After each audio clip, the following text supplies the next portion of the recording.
Welcome back to the Laura Dowling Experience podcast, where each week I bring you insightful and inspiring guests that will open your mind and empower your life. Before we get into it, if you're enjoying the podcast, I'd really appreciate you rating it or sending it on to someone who might love it too. It helps more people find it.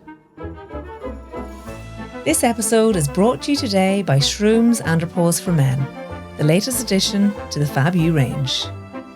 As men move into their 40s, their testosterone levels naturally begin to decline. This can lead to a dip in energy, drive, and overall vitality. Some men would describe it as though the colour has just gone from the TV and everything feels a little bit flat. Shrooms Andropause for Men is a powerful, targeted blend designed to support men through this transition. It contains shilajit resin and lion's mane mushroom, along with a full spectrum of essential vitamins and minerals, all carefully chosen to help support testosterone levels, cognitive and muscle function, energy and hair health, protein synthesis, and so much more. It's about helping men feel more like themselves again, with more clarity, strength, vitality, and more pep in their step. Shrooms Andropause for Men is available now on fabulwellness.com and in pharmacies and health food stores nationwide.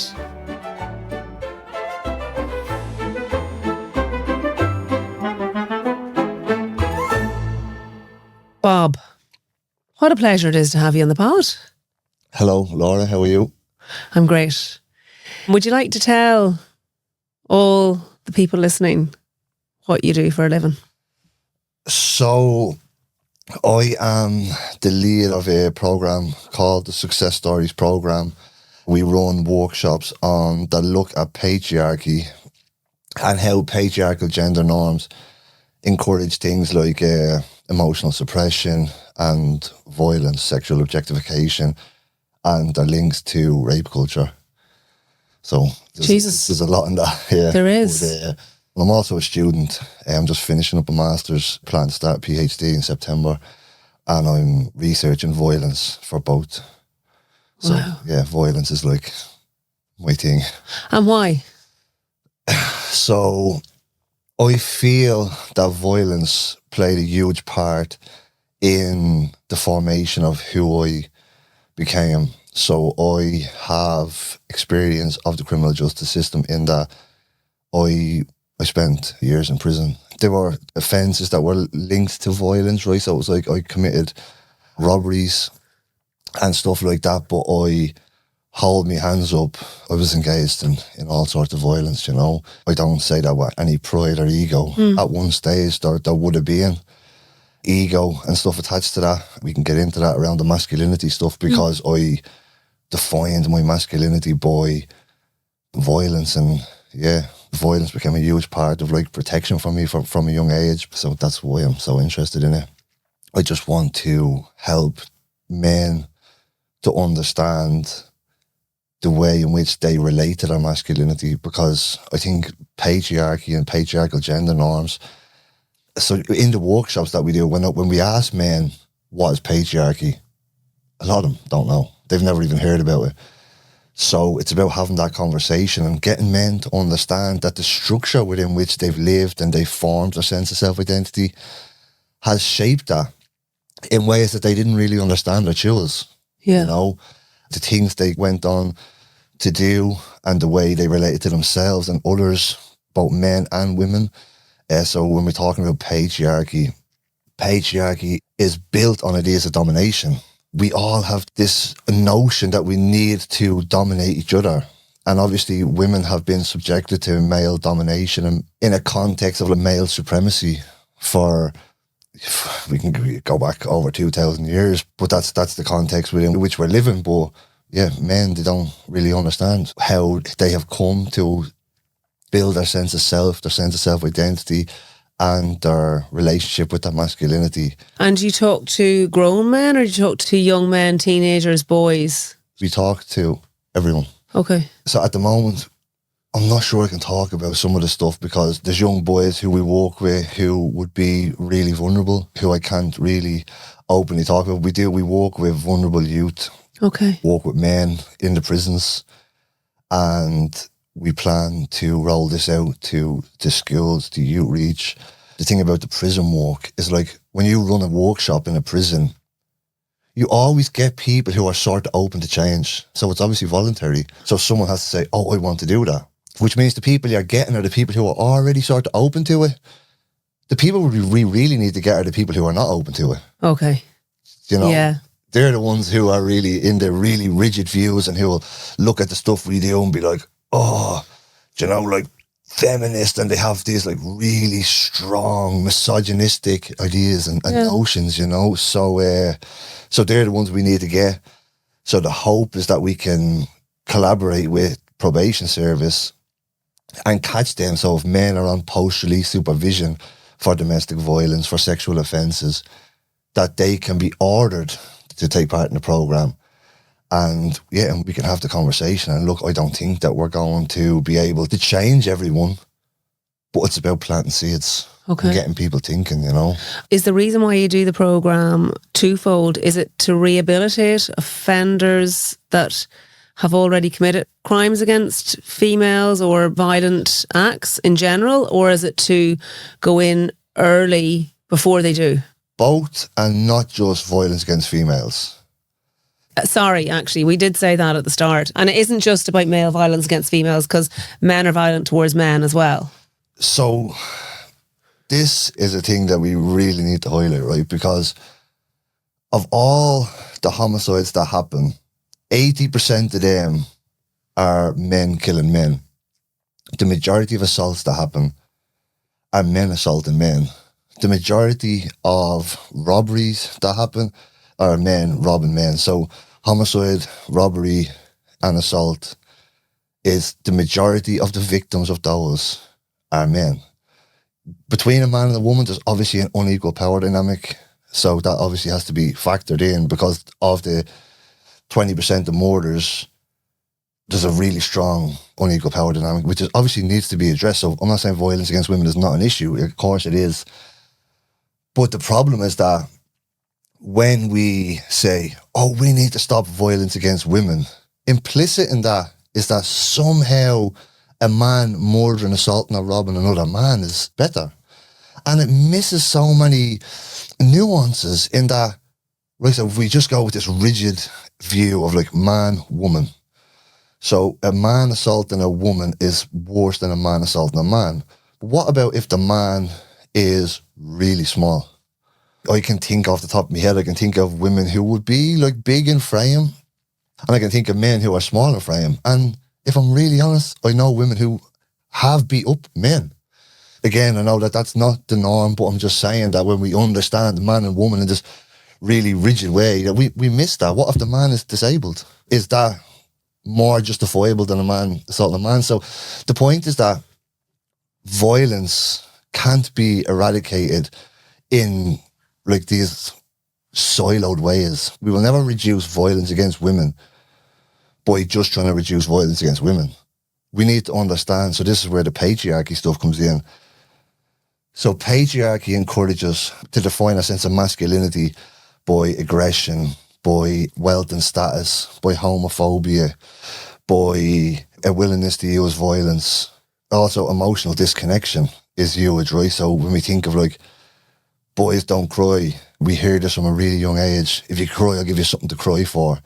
So we're learning... Oh, look at you, big girl, big crying. Right. Yeah. So we learn this at a really young age, that I can show emotion, right? So that's often from father, mother, caregiver, whoever, when the boy is small. Then we step out of home and we're around a group of friends, and anything deemed feminine or weak or emotional is like, oh, you little pussy, which even in that, with the word, it's like we're now equating things that are female to weakness. Mm-hmm. Or else they're called gay, you know? That's the homophobia piece, right? Yeah. So then this is like rigidly policed by our friendship group.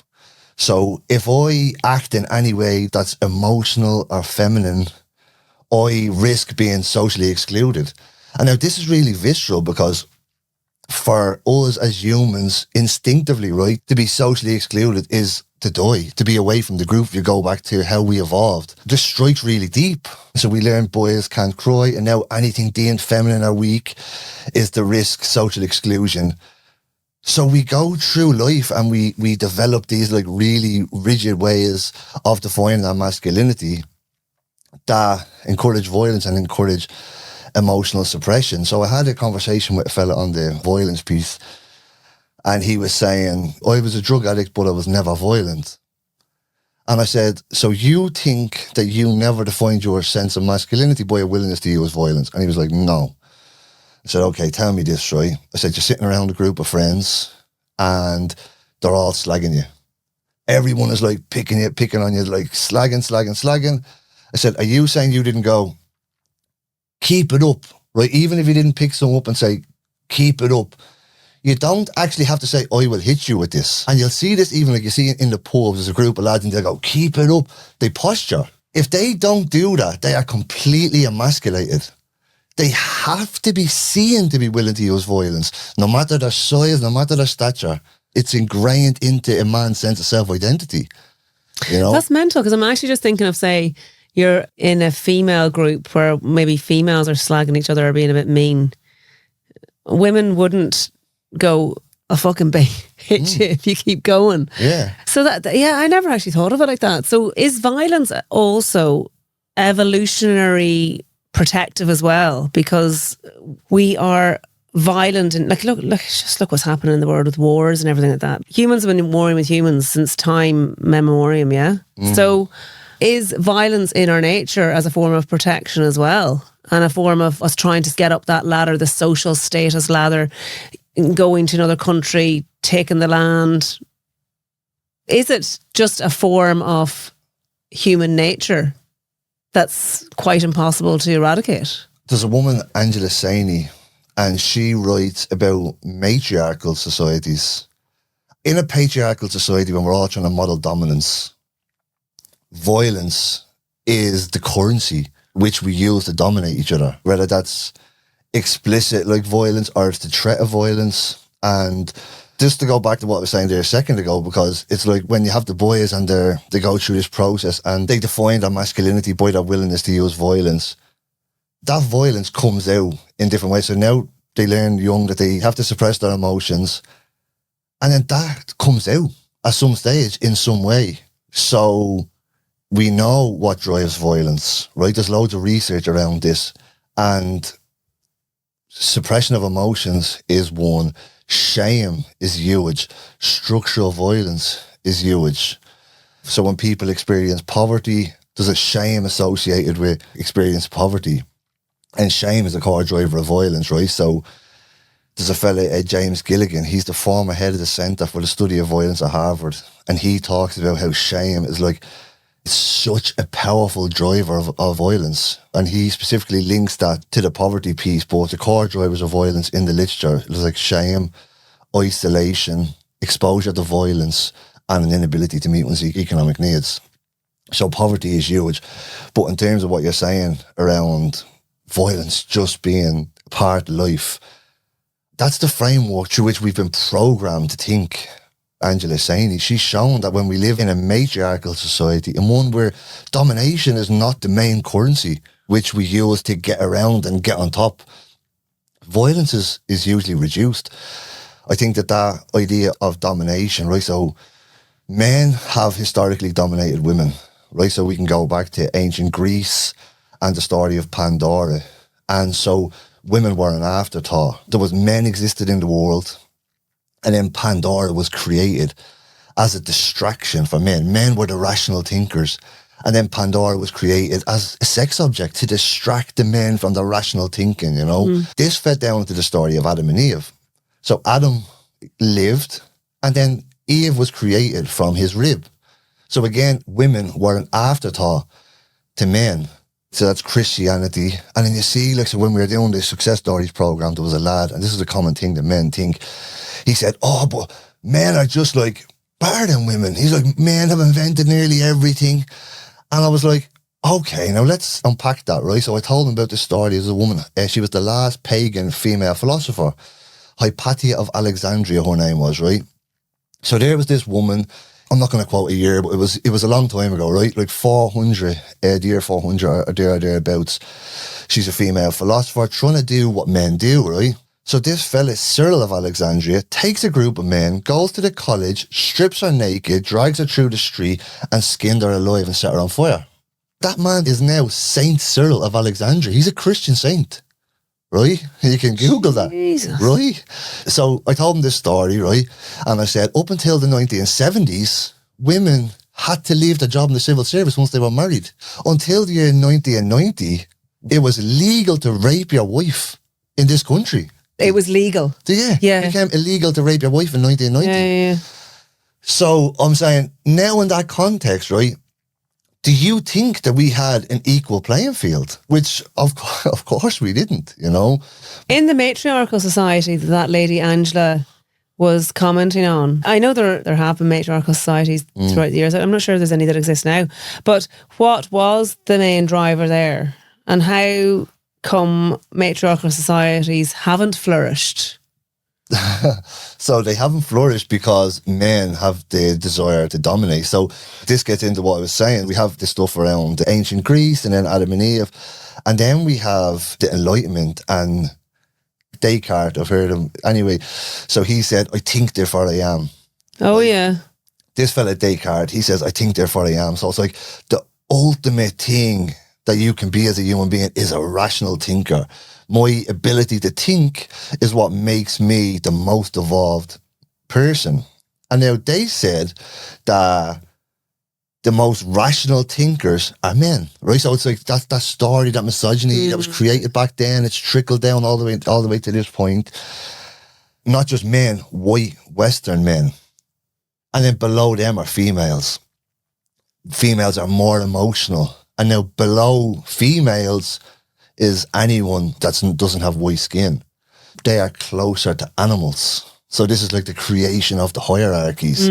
And that was used to condone and legitimize the colonization. So we could go and we could take black people and we could turn them into slaves and use them to drive fields and then that's really that the Western world was built off slavery, and it's all built on ideas of domination. So when we think of like violence is just a part of life, that's because the context within which we live, that's what has created this society, you know. So yes, violence is everywhere, but when I told you a second ago about the core drivers of violence, exposure to violence is a core driver of violence, and we live exposed to violence non-stop. Our history is so interwoven, every history. So then it's like with colonization comes the creation of the nation state, you know. So we have like the Western world and they're colonizing all these lands, and like, right, how do we keep them exploitable? So they create all the borders, and they're like, this is a country. This was particularly bad in Africa because in Africa you have all these different tribes. And then suddenly we just come along as like Westerners, and I'm not saying we as like Irish, because I know we didn't actually colonize anywhere, but I would argue we benefited from colonization, and that might be a bit controversial, but I think we did. But anyway, so we have like tribes in Africa, and then the English, the Belgians, the Spanish, the French, the Dutch, they come along and they go, okay, here's the border, you are all Ghana. And they're like, these people are like warring tribes. Yeah. And now suddenly they have to come together and form a government, and they go, oh no, we just pick you. You're the leader now.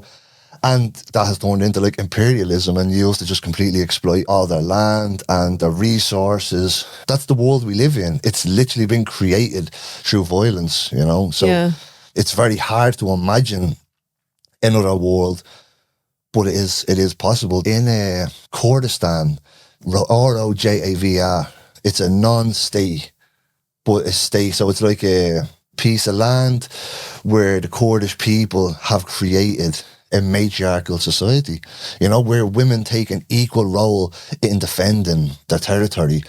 Anything got to do with a woman, in terms of like women in any policy got to do, if it involves a woman, it's decided on by a woman.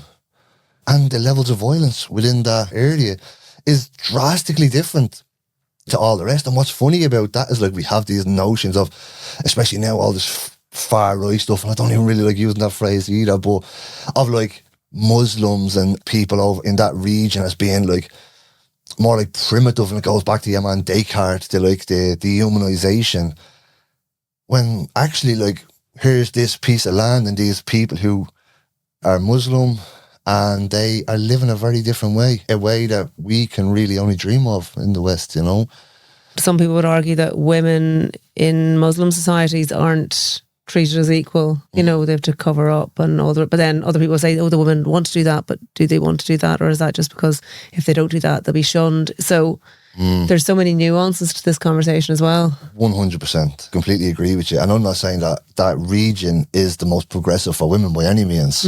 I'm just saying that that piece of land, that region, shows us that we can't paint everyone with the same brush, per se, you know? Yeah. There's research into that as well. And we have this notion in the West that, like, we, again, going back to Descartes, that we're the most evolved, the most civilized, right? And we're, like, superior to the rest of the world, right? We think, right, so, oh, we need to liberate the Muslim women and we need to let them be more free and to dress like us and think like us. And evidence says that's not true. They don't want that. There was research on Muslim women. I can't remember the country, but they asked them about the desire to be westernized. And they spoke about how the people they looked to for inspiration as progressive were the Iranian rebels, who still wore the hijab, but who fought for women's rights, you know, because in Muslim culture, to wear the hijab is to show that you are committed to your family. And family is really important in that culture. So they feel like when they wear it, they're being loyal to their family, they're being loyal to their husband. It's like, I know a girl and she wears a fake engagement ring when she's going out. And she does that to stop male attention. The person in Ireland There's doing a that? person in Ireland. I say that to say that the hijab for the Muslim woman works in very much the same way. She's wearing that to say to other men, I'm not interested. Or have a husband.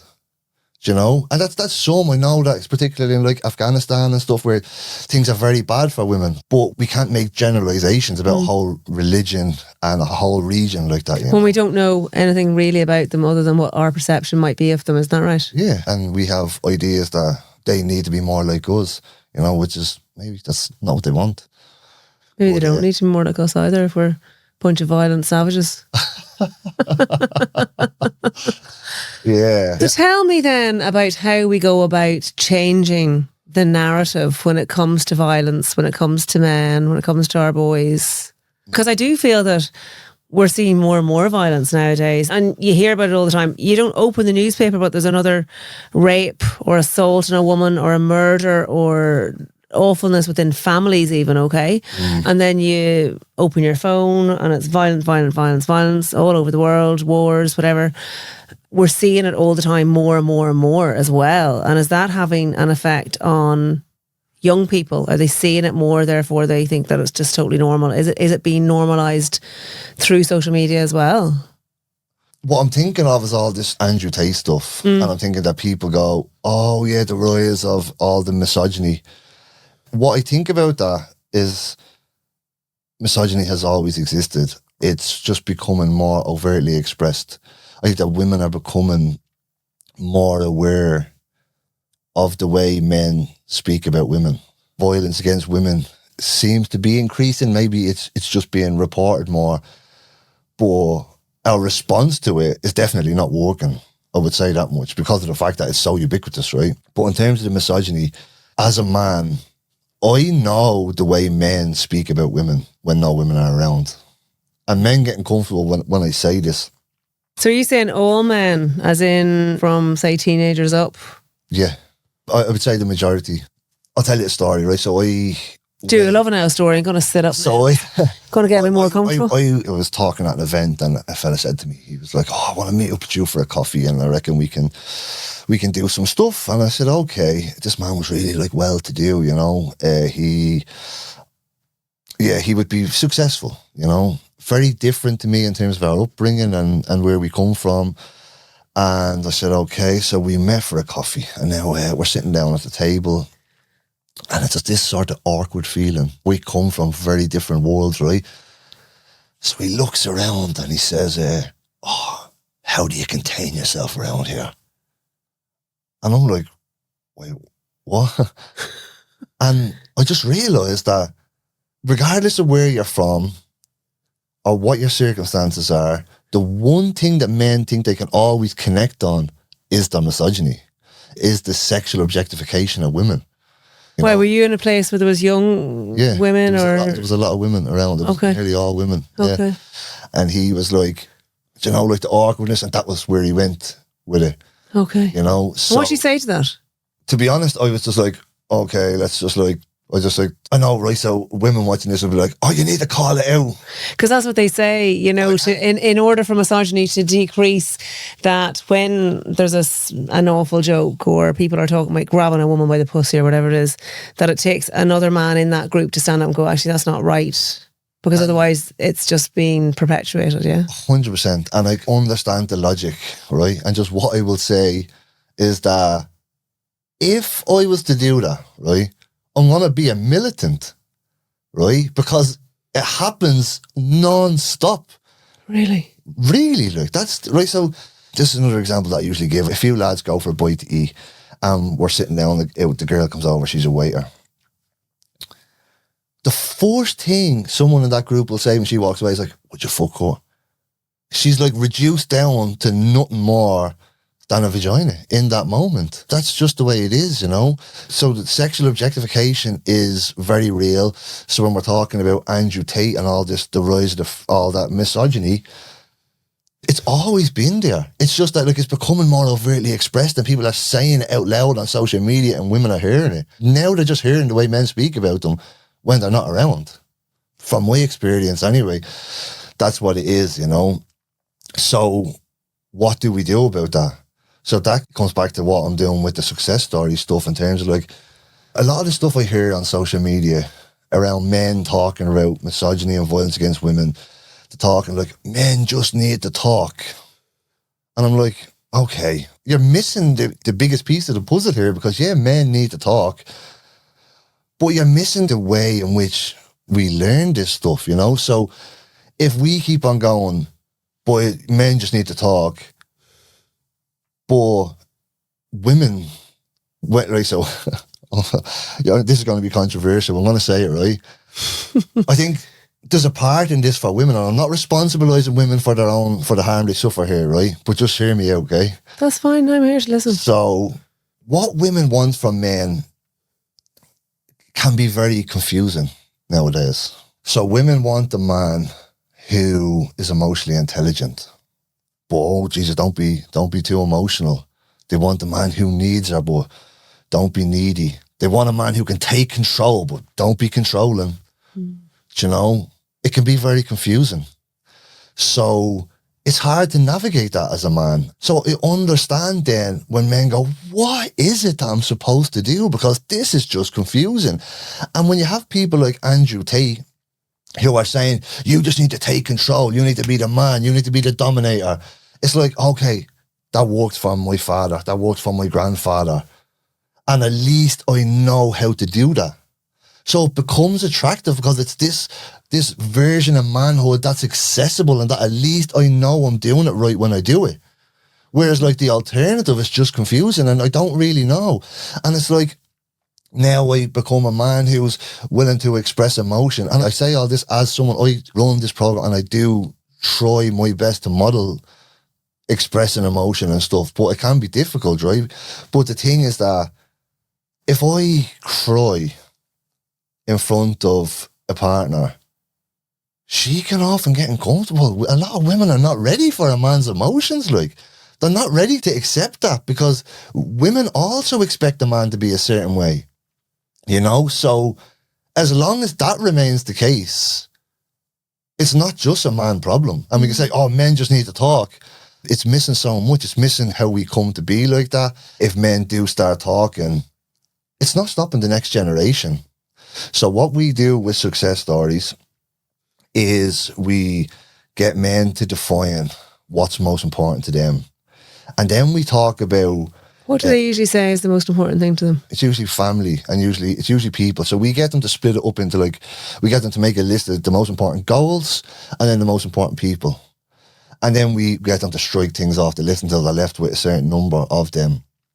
And the whole program then is built on that.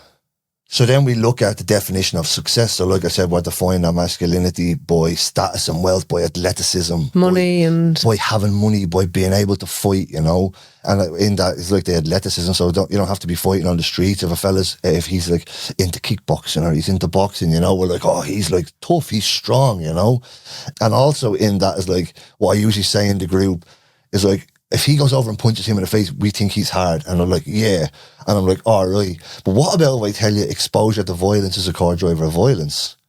Right? So now the man who's going over and punching him, what he's expressing in that moment is actually his vulnerability and his past hurt. He's showing us that he has been hurt, that someone has dominated and hurt him. And it's about trying to reframe that, to take the ego, to take the power out of the violent act, and to see it as an act of vulnerability rather than strength. So anyway, we go into the definition of success, and that is like about getting people to think of like, oh, maybe it's not the status and what other people think of me. Maybe it's about what's on my list, on my top 5, which is usually family, right?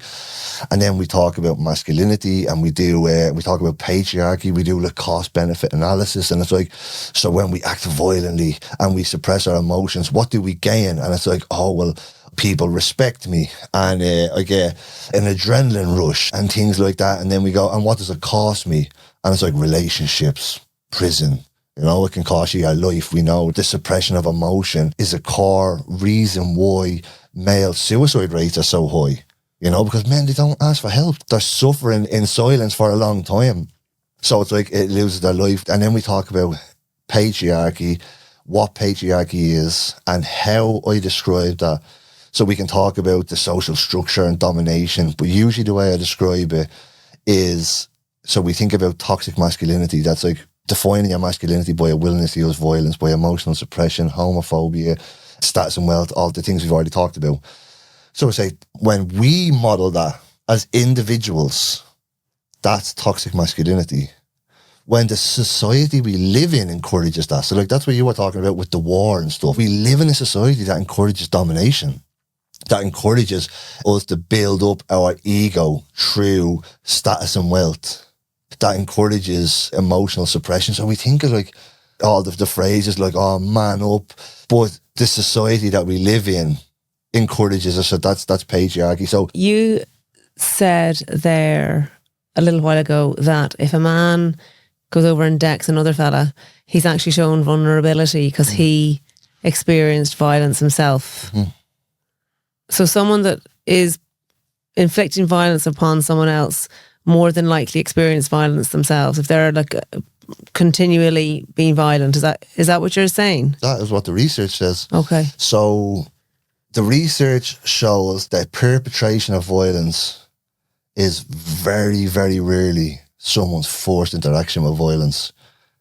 Usually someone is a victim of violence long before they become a perpetrator. Yeah, man, James Gilligan, the former head of the Centre for the Study of Violence, he says exactly that when he also worked as a prison psychiatrist in maximum security prison, and he was talking about how the men who were violent, when he would talk to them, they would tell him all these stories of horrific violence that they had experienced. And when I was saying that violence was a huge part in what brought me to where I was, I grew up in a home where there was violence. I've seen extreme violence on the streets. Like I've seen people lose their life. I've had friends stabbed, sliced. I've had fractured skull, broken nose twice. I've plates in my jaw. Jeez, you wouldn't know looking at you. You have a fine face. Let me see you. I can't tell at all. Yeah, no, I have plates in my jaw. Yeah, well, honestly, like my jaw was like hanging off. Not hanging Oh my off, God. it was like, I had to get an operation and get the plate in my jaw, but broke my nose twice. Actually, when I had the fractured skull, I had this thing where whenever something would happen, I would just sign myself out of hospital. I'd end up in the hospital and I'd be like, because I was usually on drugs, I was a drug addict for a long time. I started taking drugs at 12, and that was related to the violence and stuff. 12. Yeah. I have a little 13-year-old. Like, he's a baby. When I was young, I thought I was an adult, you know. I was very, very insecure. And like the violence that I experienced it led to the creation of a lot of like negative self-beliefs. I thought I was weak. So what I was saying about reframing the violence, that's the way it was for me. So my first interaction with violence was obviously people hurting me and people hurting other people around me. And at that young age, I felt like that I should have been able to help them people. And I felt a lot of guilt and shame around that. And like, again, like shame is a core driver of violence, which I didn't know for a long time. But I thought that I was weak, and I held that really tight, that sense of weakness, right? So as I grew up, I was also bullied. I didn't look like any of my brothers. So my nickname in the area was Outcast. And so people used to call me that, and I hated it, you know. This was like the building of the negative self-beliefs. So I learned at a really young age that violence was a currency that I could exchange for protection, for status. I was getting something from it. So like, if someone was going to slag me, that was going to hurt, but if I was willing to punch them in the face, they didn't slag me anymore. So now I know that all I have to do is be willing to punch people in the face, and then no one slags me. Okay. Not even knowing, but I know it definitely reduces it. Yeah. And then that comes into like, you're getting into fights, and then people start to think you're a bit tough or whatever, you know, and then then that becomes your sense of self-identity. And it's like, I need to hold that. But I say all that just to say that the violence is definitely, the violent experience or victimization comes before perpetration. That's not just from my experience, that's the research literature. And in terms of like violence against women, there's also the research shows, I don't know if you know about adverse childhood experiences study. So it's like experiencing domestic violence significantly increases a man's chances of going on to perpetrate violence against his partner.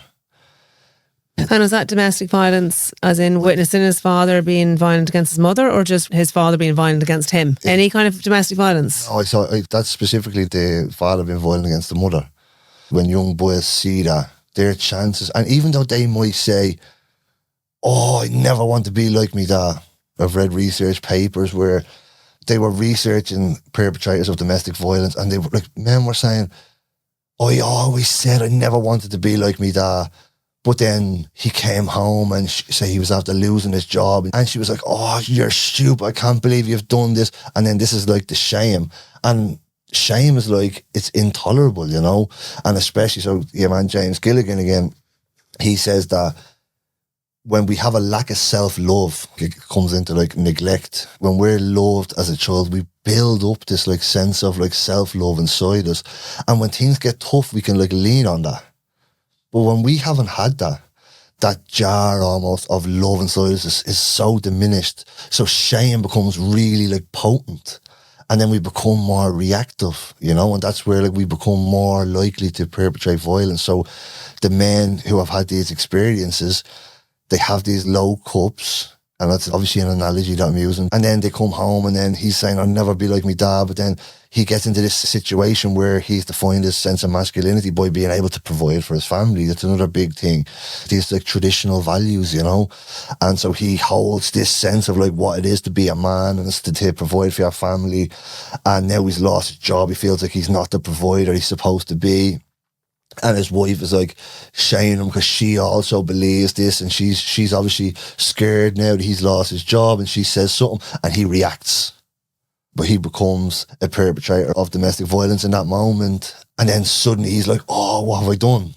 But don't some people, like, acts of violence happen and it isn't necessarily around a job loss or something like that? Like, because it happens across all areas of society, no matter how wealthy you are, how poor you are. 100%. And actually, that's something that I think people might think, oh, sure, it's only a certain person in society that beats his wife. It's absolutely untrue. 100%, right? So there's a fella, Kenneth Polk, he done research in Australia, and he researched homicide over 5 years, and he broke them down into 4 different categories. So there was confrontational homicide as a form of conflict resolution.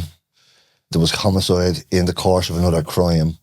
All of those, so the confrontational homicide was linked to shame. So it was like, there was stories of like, they're on the train and a fella won't give up a seat, and one of them feels like, oh, he's like, making a tick out of him, or he's making him look feminine or weak or whatever, and then he feels like he has to defend his manhood. It's linked to the patriarchy stuff as well, to the masculinity. That book is actually called When Men Kill: Scenarios of Masculine Violence. But anyway, so the confrontational homicide, the homicide in the course of another crime, is linked to socioeconomic status. The three of them are linked to experiences of poverty, and like what you're talking about, and that fit the criteria of that, like the man who becomes violent, right? The fourth category was homicide in the context of sexual intimacy. What he found in that is that it was men's views of women as property. So men had this sense of entitlement over women, but it went across class. It didn't matter their income scale. And then this is like directly linked to the patriarchy stuff and the sexual objectification. You know, and like I was saying to you earlier about the fella who's really like well-to-do and he's like goes straight to the misogyny. It's like it goes across it. And that's why we're seeing it all across society. And that's also why it's like just men talking is not enough. It's missing so much. So how do we change it then? Because it seems to me it's just everywhere. And I keep going back to the wars because that's the thing that's so... That's the most overt form. Yeah. So, and it's happening all the time. We're literally sleepwalking from one war to another. We have the most powerful man in the world, Donald Trump, who literally got elected on a slogan of grab her by the pussy. Isn't it outrageous though? 100%. Like that's a whole other conversation. But in terms of like, what do we do about it? So what I'm doing is like the success story stuff, and what that is. So we get men to understand patriarchy, get to understand how sexual objectification, seeing women as property, how defining your masculinity by violence is harmful and encourages violent perpetration. But what we're doing, it's not just, we don't just run a course. So the whole program is built on values of accountability and integrity. What we mean by integrity is breaking down that compartmentalization. That man I was talking about, I'm sure when he's with his partner, he's like different than when he was sitting with me. This is what happens to us when boys are together and there's no women around. That's compartmentalization. That's like, I'm one person over here and I'm another person over there. So what integrity means is bringing everything into alignment. And what we do is we self-define our values, our beliefs, our morals. And we say, this is who I am, regardless of where I am, right? And then we create a space where men hold each other accountable, right? So now I have a community of people that's built on accountability, and I hold my hands up and I say, I act in patriarchal ways. I was an absolute misogynist, you know? I bought into all those toxic ideas of masculinity, and that's a fact, you know? There's no ego or pride in that. But I recognise it, and I recognise that we need to do something about it. So what we do is we create a space where we hold each other accountable. So I can pick up the phone to someone in my pod. So we create pods when they finish the program that's built on accountability, and we can hold each other accountable in non-punitive ways. So what does that look like? You'd phone up someone, I don't understand.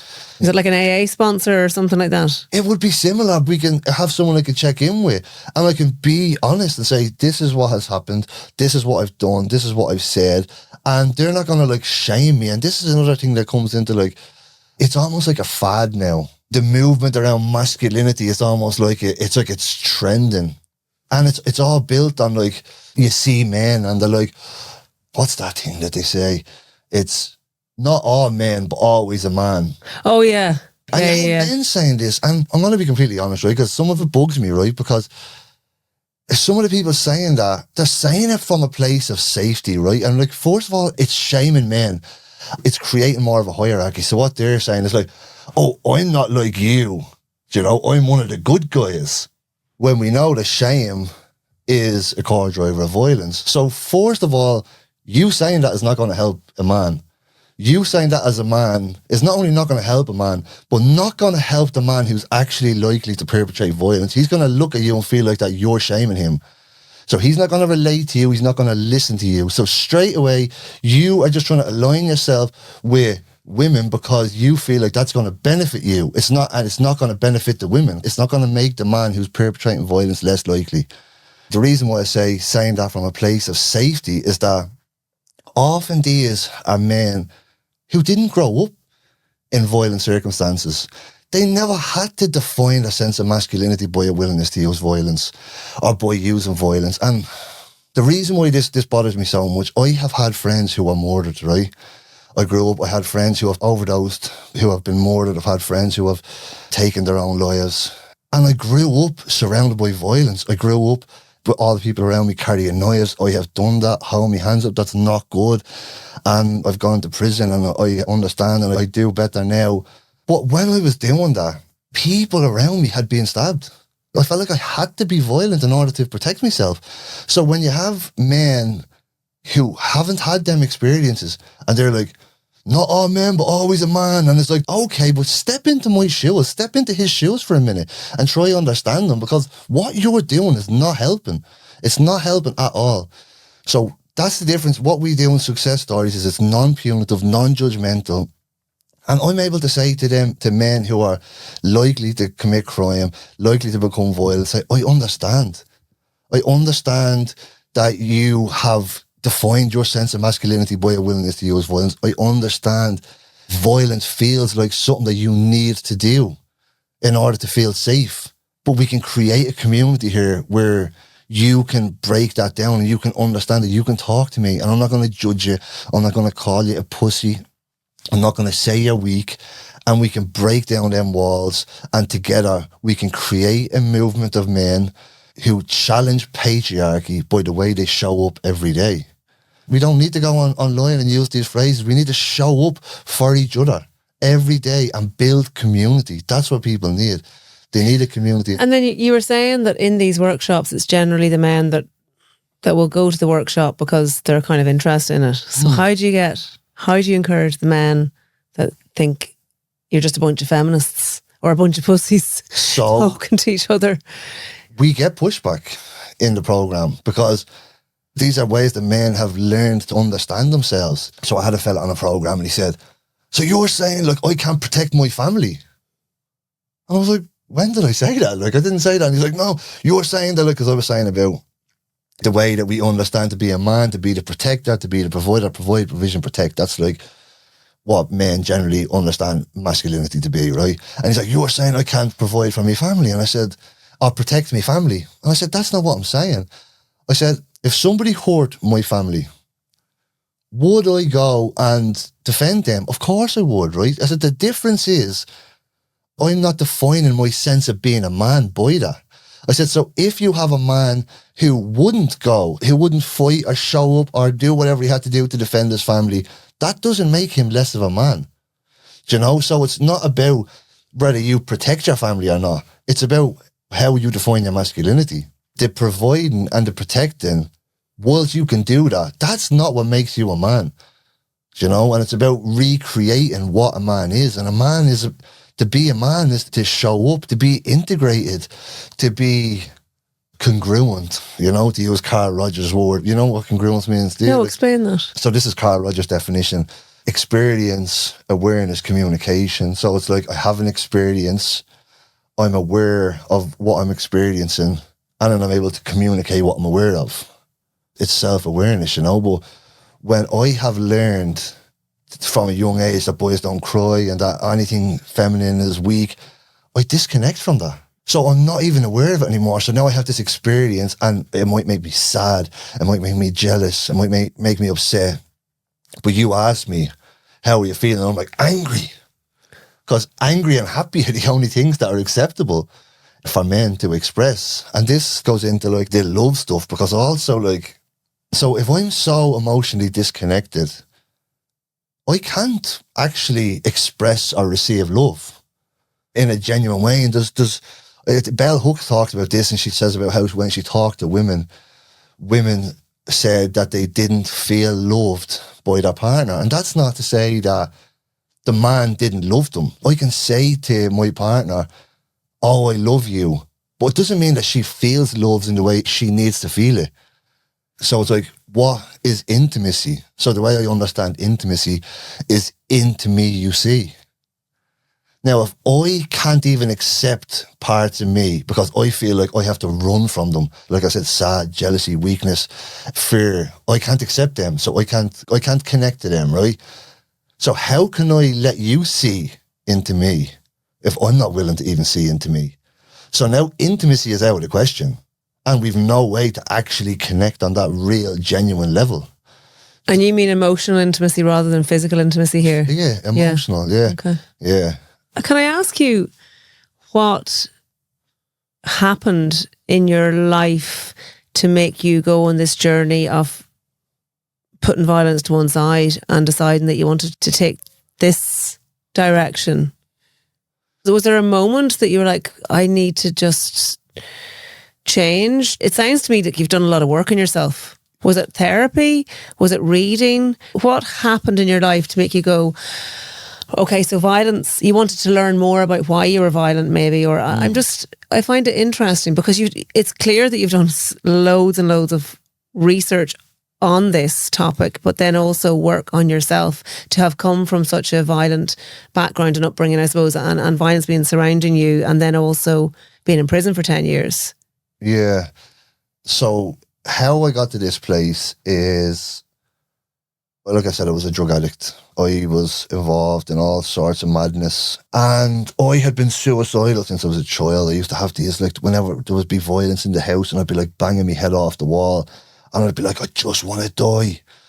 And now I believe, and now I would love if anyone actually understands this more and can tell me if this fits or not, because the way I understand it is like I was learning that by hurting myself, I was able to regulate. So what happens is, like, the older I got, when I would get really stressed, I would ruminate on self-harm. So I became a drug addict, I was enacting violence. And the thing about hurting other people, I had to keep on this mask. And I was like, oh, like, yeah, like, I was like, I don't care, I'll do this. Because it was like, I have to, like I said, so I had friends who were engaged in violence, who were carrying knives, who were being stabbed, had done things. And I have a fear of them too, because there's a very real chance. Like, we used to, like, we'd go on the drink and all sorts of madness used to kick off between our group of friends. You know, Imagine. Right, and that's unfortunately the reality. But so I have this fear, and I need them to keep being afraid of me, right? So I would do something because I would be like, have to let them see that I'm willing to do something. Are you all like throwing shapes at each other then, like all trying to posture? It wasn't even shapes. Like, this was like, I'll tell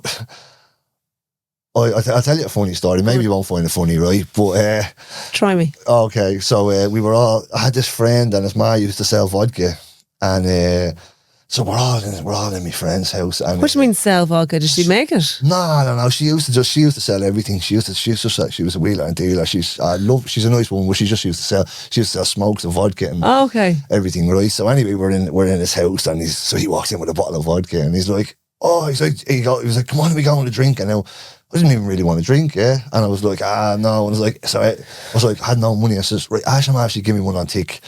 So anyway, it turns out we all got a bottle of vodka each. We're all walking around. I'm walking around with a cup out of his kitchen. I don't know where we are going, to the garage or something. And then so my friend, he starts like, starts barking at me, full of vodka, obviously, right? And now, I don't even remember this happening. All I remember is that I was standing and I had the handle of the cup in my hand. The cup was gone. I was at like clattering him with the cup across the head, right? Yeah. And anyway, so then like it was all like loads of screaming and all, and I left. I went home, and I was like, right, he's gonna stab me. I knew the way his mind works. I was, right, how am I gonna manage this? So I hid in the bush. We were in Outreach at the time, so I hid in the bush up the top of his road, and I waited to catch him walking to the bus, right? Because I knew he wasn't gonna have a knife when I'm going to Outreach. So I waited in the bush, and he's walking up, and I jumped out, right? And I was like, what's the story? And he's like this. And he's like, what? And he's like pretending he's going to go to his waist for a knife, right? Yeah. And I was like, I'm sorry, like, yeah. And he was like, no, you're getting it. And I said, I'll let you slap me. I'll let you hit me with a cup back. And he just goes, all right, walk to me, gaff. So I had to walk down with him. I stood in his garden and let him come out and smash a cup off my head. And the two of us walked on back to Outreach. Went to Outreach together, and that was the end of it. But that's a mental story. I know, right? But this is like, why you're like walking down going, I know he's going to clatter me over the head. Well, it was like, what's the alternative? Yeah. You don't want to get stabbed. Yeah, but I say all that just to say that there's a very real fear there. And so when I would enact violence, I would go home at night and I would hate myself. Like, I would really, like, I'd be like, why am I doing that? Like, you know, I never woke up in the morning and was like, I'm going to hurt someone today. Do you know, that was never like what I thought, but it was true. Whatever would happen, and someone would like, I would feel like someone's pressing on that weakness I'm going to be made a tick of. I had been held at gunpoint when I was 14, and a fella broke my nose in front of all my friends, and it was like, he broke my nose with a gun and was like threatening to take me life and all. And like, after that, I was like, because I was like crying and all, right? And I was like, everyone's after seeing that like weakness, that weak side of me. And I was like, no one's ever seen that again. So that's why I was like, anytime anyone presses on that weakness, I'm attacking. But then I would attack and I would feel terrible about it. This goes hand in hand with the suicidal thoughts, because the shame and the guilt of it, like I spent years where I couldn't look at myself in the mirror, like, and that is like 100% genuine, like fact. I couldn't, like, if you see me looking in the mirror, I'd be like staring at myself, and like you think, oh, he's like vain, right? But it was actually like I'd be thinking about how disgusting I am, and that was the way I thought. So anyway, I say all that to say I got to a point where I attempted to take my own life twice in 3 months. The first time I tried to, I'm not going to explain how I done it, but I tried to. The second time I had a gun to my own neck, and I tried to force my father to take my life. I told him, I said, you kill me or I'm killing you. And he was like, I'm not killing you. And I was like begging him. I was like on the ground. I was like crying. I was like, please just kill me. And then the guards came and I ended up being arrested. And that's when I ended up going to prison. So that's the context. I went into prison, like completely broke. I had 2 suicide attempts in 3 months. Were you high on drugs as well? Yes. Oh, okay. Yeah. So like I said, I had been a drug addict for years, and it was getting progressively worse. And like I was addicted to absolutely everything. It wasn't just drugs. It was like money and power and absolutely everything. Like if I ordered a Chinese and I liked it, I'd order the same Chinese every single night for weeks, you know. Anything I got pleasure from, I just wanted more of it, you know. Did you have girlfriends during this time? Yeah. And were they good, healthy relationships? I'm not gonna talk bad about them. I think the relationships I was in, they were all, for a woman to want to be with me in the state I was in, she had to be a little bit mad, you know. But they were all, I don't know, I was very lucky, like, you know. I was always with girls who were very, like, supportive of me and who really, like, put up with me for longer than they ever should have. So, yeah, I wouldn't speak bad about them. Oh, yeah. No, I wasn't suggesting you would.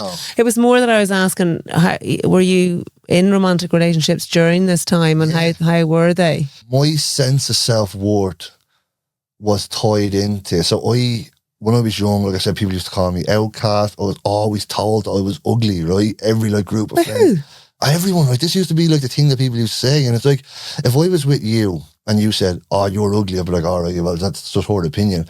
But if I go up the road and I'm with someone who doesn't know you and they also say it, suddenly I'm like, oh, maybe that's true. And it was like everywhere I went, it was like the same word, you know. And I used to, like, I was like, I actually was so self-conscious about how I looked, you know. But you're not ugly. Yeah, well, thank you. But that was what I believed. So my sense of self-worth was very much tied into if a girl was willing to have sex with me. I was always in relationships, not because, it was never anything about them. It was about the fact that I needed someone to want to be with me intimately so that I could feel okay in me. So as soon as I get out of a relationship, I'd want to be straight in another relationship. Okay. I needed to be intimate with people to feel okay in myself. When I went to prison and I had that long time where I wasn't with anyone, I really needed that. I'm not saying I needed to go to prison necessarily. I needed, obviously, support and help when I was much younger. But I definitely needed a period of time where I wasn't in relationships in order to just figure out who I was and to understand that I could never be what another person wanted, because I'd never even thought about her. This is going to sound really bad, but they were all sex objects to me. Obviously, nothing on them. My self-worth was determined by if someone was willing to have sex with me. All that mattered is that they were a female and they were willing to have sex with me. When I had the suicide attempt, I went to prison, and there'd been so much violence. So after I went to prison, a couple of months later, a friend of mine, his life was taken through an act of violence. And I was just, the drugs weren't working anymore. I had been taking drugs for years. And when I first took drugs at 12, they soothed something in me, like this, the insecurities, the negative self-beliefs. They made me feel a bit better, gave me a bit of confidence and stuff. That was all gone. I was completely broken, you know. Did you use heroin? Or it was, at the end, I was smoking crack. Jesus. Yeah, it was absolutely manic. Yeah. But so I get to prison, and I remember last time I took a drug, it was cell 10, A1 Clover Hill, and I was at taking a few of the lads on the landing were out getting pills, benzos, and a bit of weed, and I was in the cell. There's like 3 of us in the cell. I was lying on the top bunk, and I was like smoking joints. I was out taking pills, and I was like, I just felt dead inside, saying, what is going on here? So I made a decision. I said, so my ex, the girl I have my son for, she had got clean 18 months before, and she used to be saying to me, would you not get clean? And I was like, no, I used to tell her that addiction didn't even exist. I used to be like, there's no such thing as addiction, right? So when she got clean, everything just started to turn around for her. The thing that stuck in my head was like how happy she was. And I was like, how is she happy? I was like resentful at her happiness. So I said to myself, right, surely that has to be there for me. Like, I'm going to try and stay clean. So I went there, I asked for a job as a cleaner. It took a couple of weeks. Eventually someone was sacked, got the job. That meant I was into a single cell. So then I started meditating. I started going to the gym. I started stretching. How did you learn how to meditate? Did they teach you that in there? I never learned. I just lie on the floor and I just stay there for as long as I can. And Do you still do that? Yeah. At that time, I could only stay there for like 2 minutes. And like my brain was like, so when I stopped taking drugs, all the stuff I had suppressed. So the way I'm explaining things about my life to you now, I couldn't do that then. All this stuff was things that would pop into my head. I'd be like, oh, I'd be like, go away, you know? I would run from it, right? So when I stopped taking drugs, all this stuff started to come back to me. So I started like journaling. Again, that's not even what I called it. I had an A4 pad, and everything that I thought, I just like started writing it down. And through writing, I started to find like trends. So it was like, this happened, and then that happened. I was like, oh, but that was around the same time. And I started to see how things were connected. The meditation, I started like, I could only stay on the floor for 2 minutes. Over time, I started to get longer and longer to the point where it was like always meditating. And I just used to lie on the floor, and I just used to be like, I could feel the air touching me. And I used to be like, this is the same air that's touching my son. And I was like staying connected to my son through meditation. And I don't know, it's just this sense of like, it's the same air that's touching us both, you know, we are like connected through it or something. And then I started engaging with the school, and there was a teacher. I done a level 5 in a QQI level 5 in psychology, criminology and conflict resolutions. And there was a teacher, her name was Andrea. She works in Mountjoy. And I swear to God, that woman saved my life, right? Because I was like, I was in this fragile moment where I was clean, but I hadn't really got anything figured out. And I was like, I wanted to know more, you know? And that's like a theme from my life. Like, it's women who really helped me, you know? It was always these like strong women. When I was in Youth Reach, when I was 16, I was homeless, and she was the assistant principal, Sandra, her name was. She kept me back and would give me money from her own pocket. And I remember one day she gave me a hug. And like, honestly, that hug meant the world to me, because at that age, 16, I just felt so isolated and lonely in the world, you know, and it really meant a lot. But so when I got to prison, in prison, there's a lot of people who've had really negative experiences of education. And I had that positive experience. And so it felt natural to seek out the education unit. And I found this woman, Andrea. And I used to be like, we'd be in the class and I'd be just telling her about stuff I was thinking and stuff. I was like, just things that had happened in my life. And she'd start giving me like theories and concepts. And I'd be like, what is this? And like, they were making sense, right? Yeah. And I was like, I need to know more. So I ended up going on, I applied to do a degree with Open University, and I studied criminology just because I wanted to know everything that Andrea knows. I had so much respect for her, you know.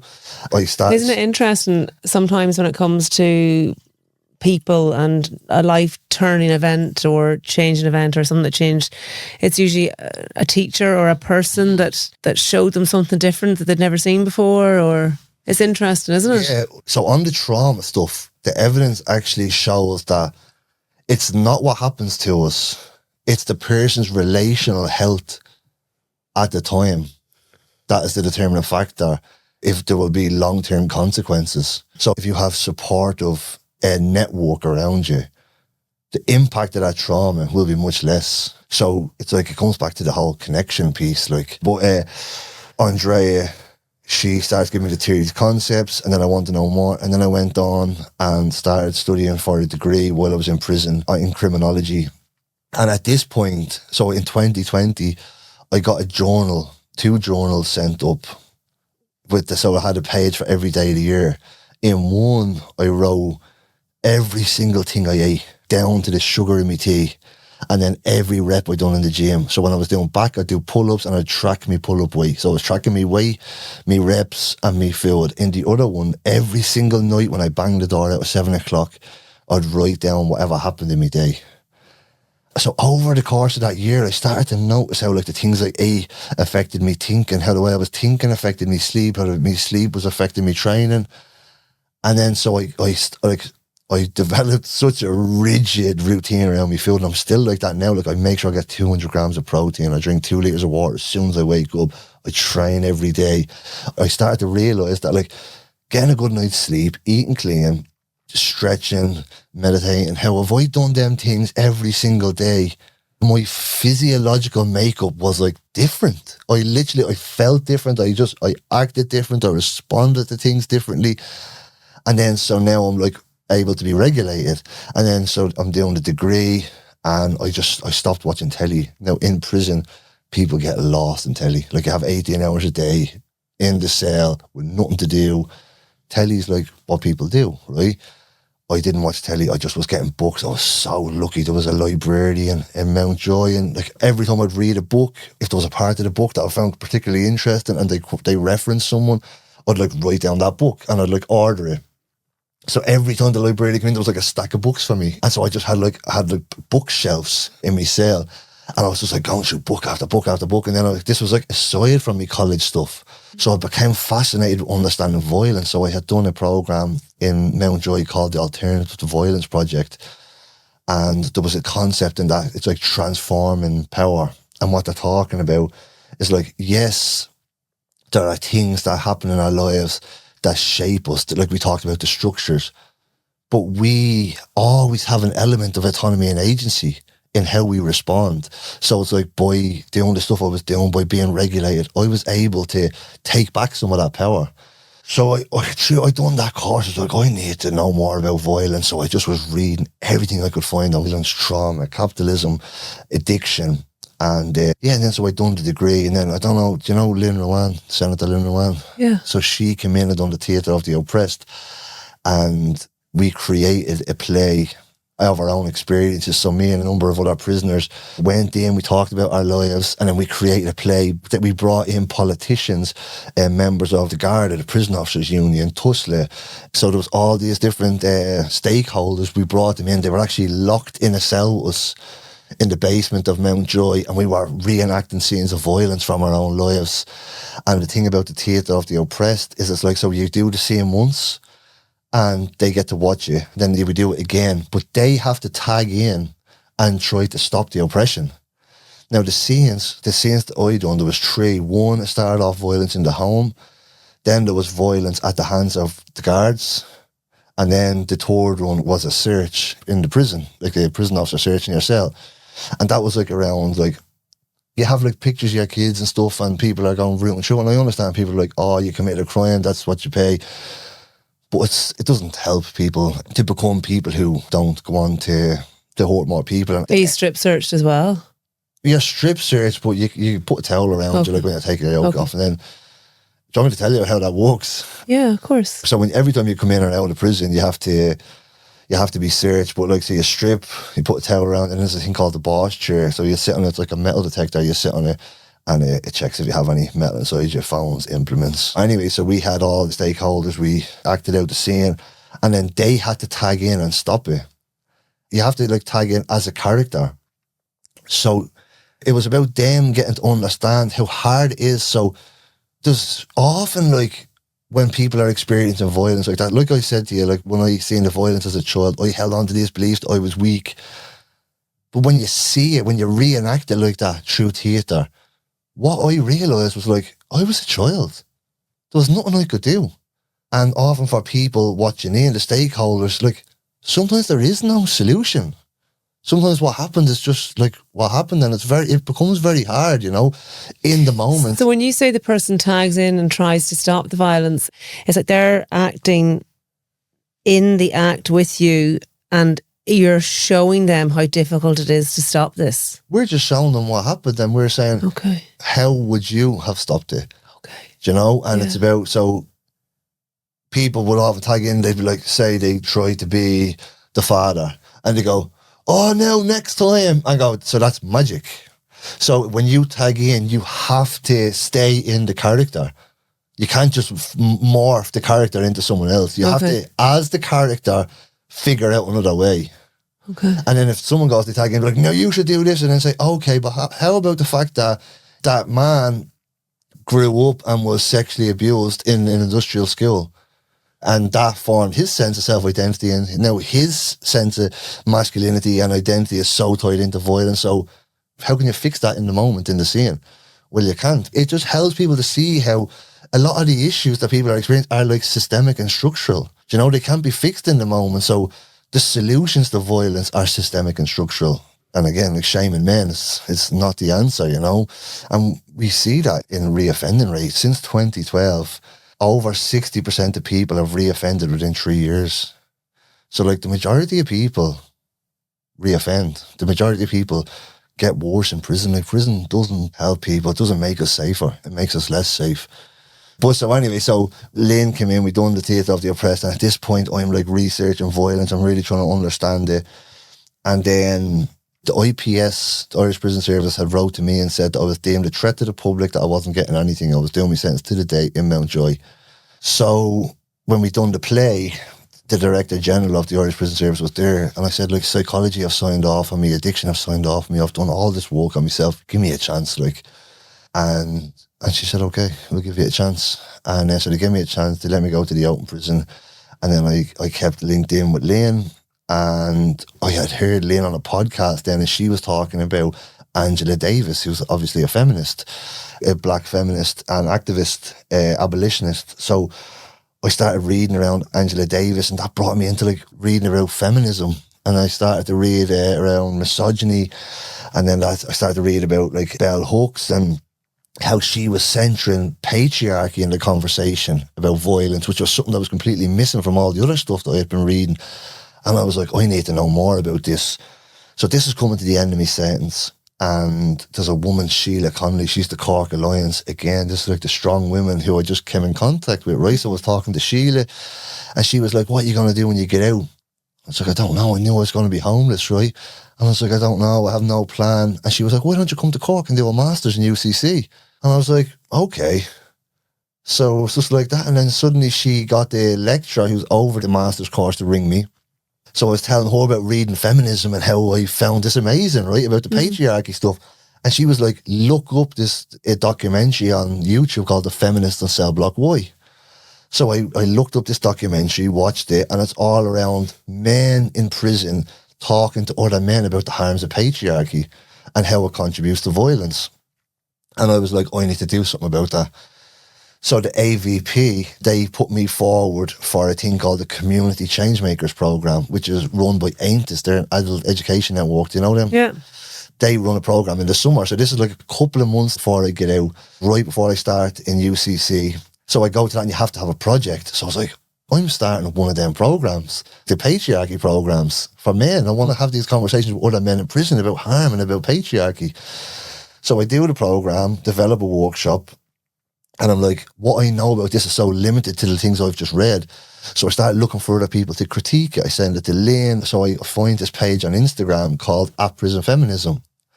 So I messaged them and I said, will you take a look at this course I'm at to developing and critique it for me? They messaged me back straight away and they're like, here's my email, send it over. So I send it over. So it turns out that them people are the people from the documentary. Right? Okay. And they're called the Success Stories Program. And this program was developed in a Californian prison, right? So they go, let's set up a Zoom. So I was accepted onto the master's program. I was accepted on the Monday, told on the Tuesday that I was getting released on the Wednesday, released on the Wednesday with nowhere to go, and then moved to Cork to start the master's on the Thursday. Homeless, no social welfare because I had been accepted into college, and just like Yeah, it was a lot. After years in prison, Did you get funding then to live? Because yeah, so I'll go into that in a second, right? Because that was a whole other journey. But moved to Cork on the Thursday. Now Friday I go to Limerick for a convention with the Alternative to Violence Project, and I have a Zoom in the hotel with the Success Stories program. So at this point we're still critiquing the program that I have, and the fella like Graham, one of the people who started in the prison, and he goes, "We've been doing this for years." He's like, "We are in schools, we're in youth detention, we're in prisons, we're in probation, we're in drug treatment centres. They've run programs for the police. They have all this experience of running the program." He said, "Rather than you start something like this," he goes, "why don't you take what we've already got? We have research behind what we do, and we'll support you." It's just, okay, let's do it. And so that's how I got into this work. So in terms of like what can people do to help, yeah, support the work. If anyone is involved in like at the ETB with schools, with youth reaches, if there's companies or corporations who have misogynistic culture, who want to have 1-day workshops, 2-day workshops on patriarchy, on masculinity, on systemic oppression of women, on sexual objectification, on any of these things, we can develop tailor-made programs for that context. So by supporting us in that way and allowing us to work with people, it helps to develop our work, it helps to raise awareness of what we're doing, it helps to raise awareness of patriarchy and how patriarchy is contributing to the oppression of women, and it helps to fund the work of working with offenders to help them to become people who won't go on to cause harm. And currently, how are you getting funding? Is it charitable or is it? So it's a bit from here, a bit from there. We're just trying to figure it out as we go. But that's where, like, we need, if people can support the work, that is. And how would they get in touch with you to be able to do that? Robert at successstoriesprogram.org. Okay. Yeah, or Instagram, Robert Cullen. But, and how long are you up and running? The first program we run was before Christmas. Yes. So it's relatively new then? Yeah, like, so the lads in the US have been doing this for years. I'm in very close contact with them, and everything we do, we lean on the experience that they have. So we have upcoming stuff, big organisations where we're running programs specifically on looking at patriarchy, and I'm developing the program for them with the lads in the US. Are there any women involved in your program in terms of delivering the workshops, or is it all men delivering to men? It's men delivering to men, but the plan is, so the way patriarchy shows up for men is different than the way it shows up for women. So for women, it's often like internalized patriarchy, and you'll see, like I said to you earlier, about the way women understand what it means to be a man, but also the way women understand what it means to be a woman. And you talk about this all the time, because it was actually what I said to Brian when I done that podcast. I was like, I remember seeing your TED Talk, and you were like talking about women learn to be like ashamed of their bodies. Their body, right? And that's patriarchy. That's like rigid gender norms, you know? So patriarchy shows up so we can have them conversations also with women. We want to get women involved. We want to roll out to the women's prisons. Like, so the school stuff, we can run it, men and like boys and girls. It's definitely open. So it's a work in progress, and you're open to anyone getting in touch with you about how they can help or avail of the program or anything like that. Yeah, we really want to expand and to build on the work. I think like RTE should do a program on you or something like that, or follow you around and the work that you do. Yeah. A very interesting story. I always ask people 2 questions at the end of a podcast. So the first one is, what advice would you give young people today? I've thought about this, and I think, so what advice I would give, what has helped me, there's a book I read, it was the principles from the Aztecs, and it's called The 4 Agreements. Be impeccable with your word. Don't make assumptions. Don't take things personally, and always do your best. And I think that if you can stick to them things as best you can, it's like a recipe for a good life, and yeah, for peace inside. Do you have peace inside?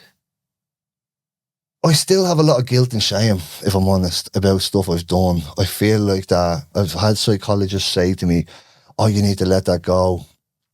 And I feel like I can't, and I don't think it's right for me to let it go, because I have hurt a lot of people, and I think that for me to just go, oh no, I'm better now and I'm doing better, that means I get to just move on. I think that that's an insult to the people I hurt. I think that I always have to hold that stuff because it always has to sit there as a reminder of the person that I can become.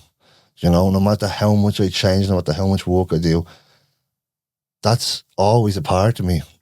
So that's there, and it's something that I'm aware of and something that I work on, but I don't feel like it's something that I can ever fully let go of. So you can't forgive yourself as such? Or have you forgiven yourself? I think it's something that I struggle with, if I'm honest, yeah. I forgive as far as I think I can forgive.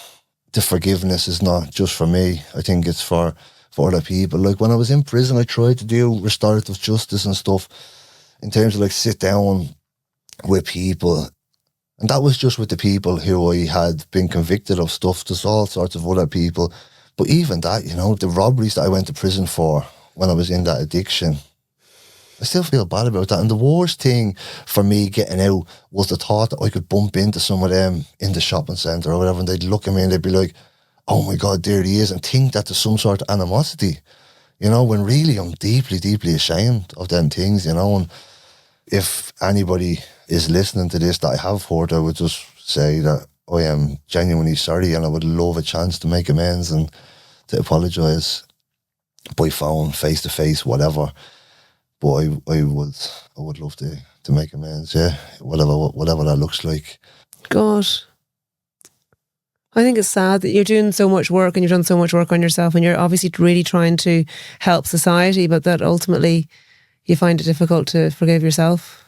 But maybe we all hold something inside us that we can't forgive ourselves for, whether it's big things or little things, that is maybe it's part of being human. Yeah, and I think that can become toxic and destructive. So if I was sitting here and I was saying, no, I forgive myself, but really, this is the congruence piece. Yeah. I have to be aware of it, and I'm communicating it. I communicate it in my pod with people who can hold me accountable, who can challenge me. And it's about just trying to make sure that it doesn't show up in other ways in your life, you know. It's the awareness piece as well that's so important, isn't it? Yeah. And Bob, what's the meaning of life then to you? So, I don't think that there's any one fixed meaning. I think that it's for everyone to find meaning and purpose in the things we do every day, and that changes day to day. I just think for so long I never had anything I wanted to be. Like growing up, I never was like, I remember my brother wanted to be a fireman.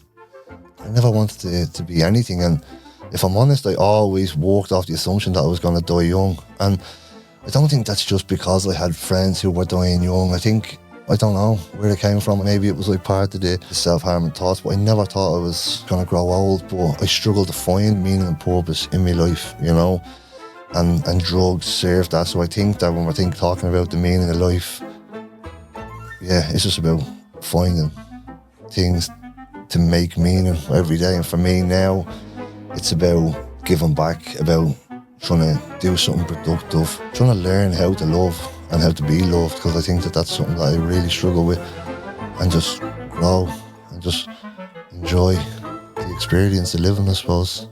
It's been great talking to you, Bob. Thanks a million for giving me your time.